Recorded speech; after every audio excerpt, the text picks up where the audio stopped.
South Korea now has more cases of the novel coronavirus, including a U.S. soldier stationed in the country. Bruce Harrison joins me live from Seoul, South Korea tonight as we continue our coverage. And Bruce, bring us up to speed on what you're hearing there where you are. Well, Derek, the number of confirmed cases here continues to climb. It's now more than 1,700 with 13 deaths, the 13th death from the coronavirus being reported early this Thursday morning here in South Korea.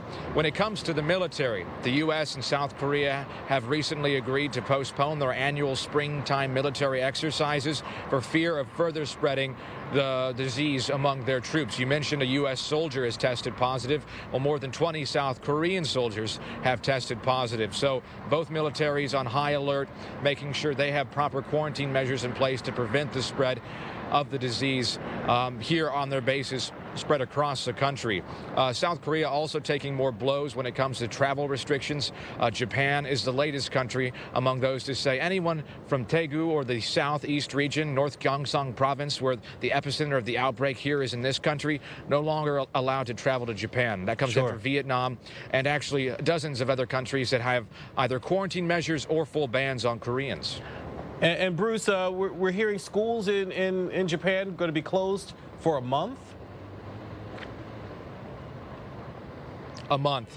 Here in South Korea, we've seen similar measures, classes suspended, postponed, all for fear of preventing spread of the virus. When it comes to Japan, I think Prime Minister Shinzo Abe is looking forward to this summer. We're talking about the 2020 Olympics in that country. And I think despite the fact there's relatively small number of cases there compared to Korea, just over 200 in Japan right now.